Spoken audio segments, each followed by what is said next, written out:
Assalamualaikum warahmatullahi wabarakatuh. Selamat pagi teman-teman kelas 9 PKBM 15 Cideng. Apa kabar hari ini?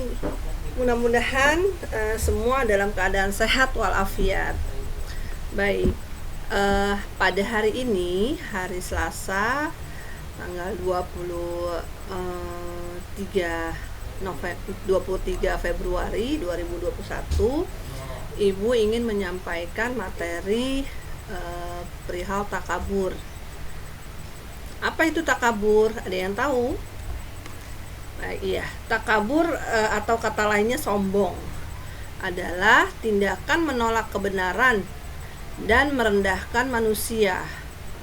Orang yang takabur akan selalu menganggap dirinya lebih baik dan lebih benar dibandingkan dengan orang lain. Ya.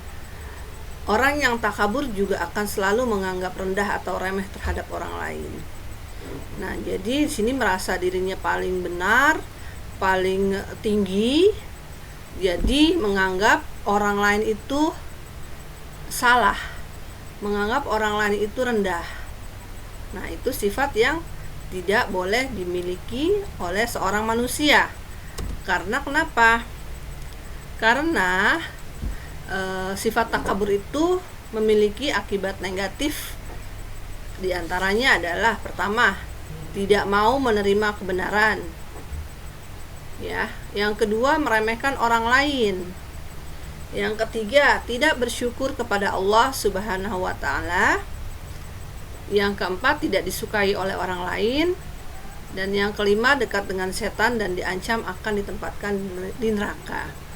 Jadi, apakah kalian tahu siapa makhluk Allah yang pertama kali memiliki sifat sombong atau takabur ini? Siapa? Ya, benar, setan atau iblis ya. Iblis itu rajanya setan.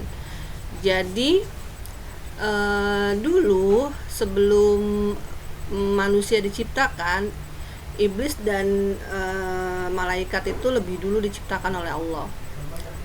Tapi malaikat itu karena sifatnya yang taat pada perintah Allah, dia mau disuruh sujud kepada Adam. Artinya di sini bukan sujud menyembah ya, tapi lebih kepada maukah mematuhi perintah Allah gitu loh.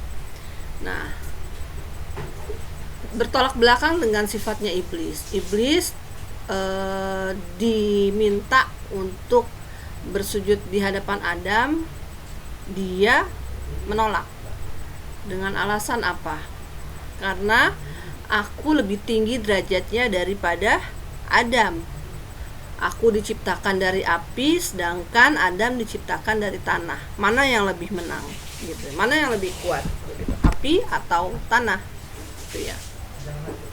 Dari situ terlihat bahwa iblis itu memiliki sifat yang sombong ya, meremehkan orang lain, meremehkan Allah atau meremehkan Nabi Adam juga gitu loh. Bahkan meremehkan Allah itu sangat tidak benar ya, seperti itu.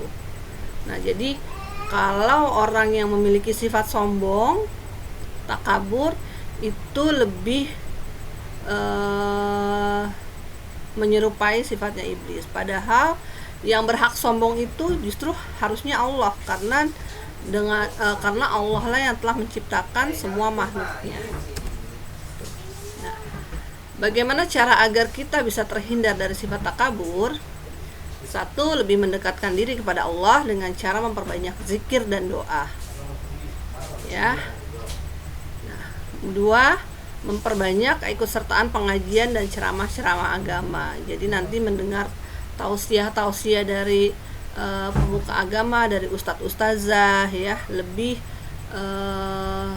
menyiram hati kita gitu ya. Yang ketiga, memahami dan menyadari bahaya takabur baik di dunia maupun di akhirat nanti. Nah, jadi tahu ya tadi bahaya takabur itu efek negatifnya apa saja ya. Merugikan diri sendiri, dapat meremehkan orang lain, nanti itu dibenci oleh orang lain ya, sifat seperti itu. Yang keempat, menerima setiap nikmat maupun kelebihan yang dimiliki semata-mata karena karunia Allah gitu ya. Jadi nah di sini juga kita harus mencontoh sifatnya tukang parkir gitu ya. Apa sih yang bisa kita petik dari sifatnya tukang parkir? Tukang parkir itu banyak punya mobil gitu ya.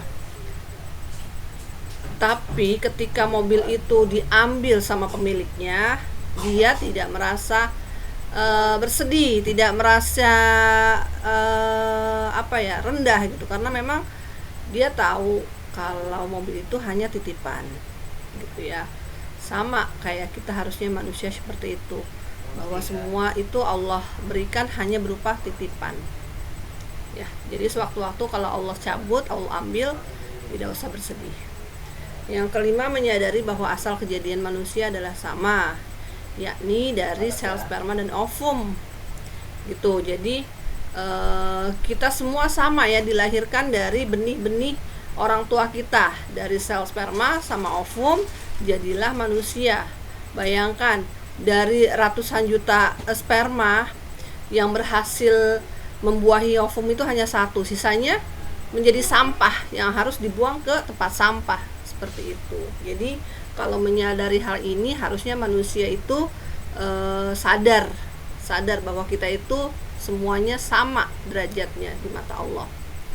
Yang keenam, berusaha untuk bergaul dengan siapa saja dengan baik tanpa membeda-bedakannya. Jadi mau dia miskin, kaya, ya, jelek, ganteng atau cantik gitu ya, kita tidak perlu memilih-milih teman.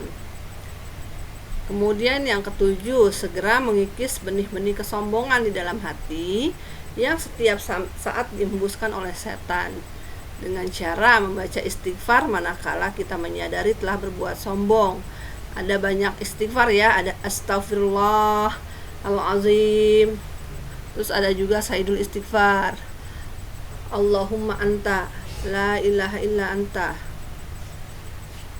apa ya gitu ya, nanti bisa cari di Google sayyidul istighfar itu seperti apa, dan banyak jenisnya. Itu adalah salah satu cara kita untuk memohon ampun atas sifat-sifat kita yang mungkin ada sifat sombong, takabur, ria, dan segala macam. Nah, contoh manusia dengan sifat takabur banyak contohkan di dalam Al-Quran. Salah satunya adalah Fir'aun. Di sini Ibu ambil Fir'aun ya. Fir'aun itu kalian kenal? Belum ya, karena nggak pernah ketemu sama. Tapi walaupun kita tidak pernah bertemu dengan Fir'aun, Allah abadikan kisahnya dalam Al-Quran, bahwa Fir'aun itu seorang raja yang pada masa Nabi Musa, beliau itu merasa dirinya sebagai Tuhan, sombong. Dia merasa bisa mematikan dan menghidupkan orang. Artinya bukan menghidupkan orang, tapi mematikan bisa ya, dengan cara mengeksekusi mati mungkin manusia pada saat itu. Tapi kalau menghidupkan bukan artinya menghidupkan, justru tapi memberikan jeda waktu hidup untuk orang. Artinya misalkan orang ini apakah bisa dieksekusi mati atau tidak, itu tergantung dari keputusan Fir'aun itu. Nah, dengan sifat takaburnya ini, dia merasa sebagai Tuhan.